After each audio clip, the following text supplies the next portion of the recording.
on, Brother Roop here. We are in the book of Acts, chapter 10, verse 31. Set this up. Cornelius, had an angelic vision, told him to go get Peter, who was hiding out at Simon the tanner's house. Peter, not coincidentally, was praying on top of Simon's house and received a trance from God and told him that some folks were coming and to go with him. God didn't tell him that much information, just enough. That's usually how God works. He wants us, our faith, to work with us. So Peter went with the gentleman 2 days to Caesarea. That's on the coastline of Israel. And then when Peter arrived at Cornelius' house, he found that Cornelius had been waiting on him with a room full of friends and family. So Peter had a ready-made audience, which perked the interest of Peter, and Peter asked Cornelius, "Hey, what's up?" That's where we had verse 30. And we're in the middle of Cornelius explaining to Peter what's going on his side. And Cornelius said he had been fasting. Anyway, let's read out of 31, verse 31. And said, continuing, and said Cornelius, the continuing story, "Thy prayer is heard, and thine alms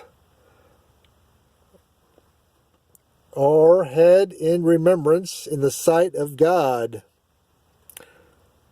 That's kind of a tricky wording there in the King James. "And thine alms are had in remembrance of the sight of God." A little tricky there.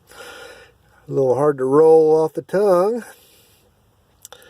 Anyway, he's really rehashing the story of what he went through and why he sent for Peter.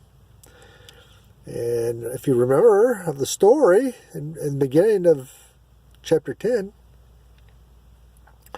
Cornelius was fasting, and then God spoke to him.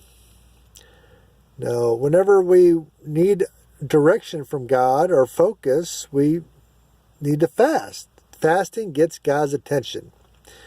If you want an answer from God, fast. That shows God that you're serious, you're committed.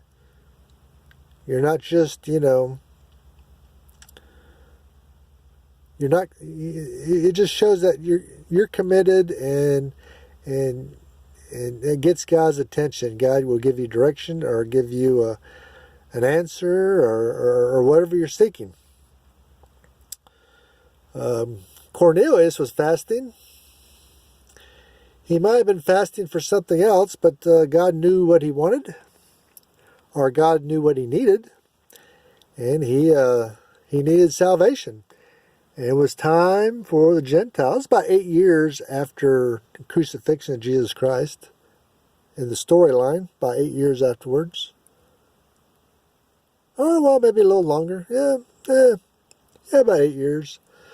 So after 8 years of the way, which was the Jews following Jesus, it was a Jewish sect at this time. Now when the Gentiles enter, they're going to enter into the movement big time, and it's going to change into a whole new religion. But right now it's a Jewish sect. People worshiping Jesus Christ within Judaism. And things are going to change. And Cornelius is going to be the first one. We're going to see this in the next coming verses. Thank you.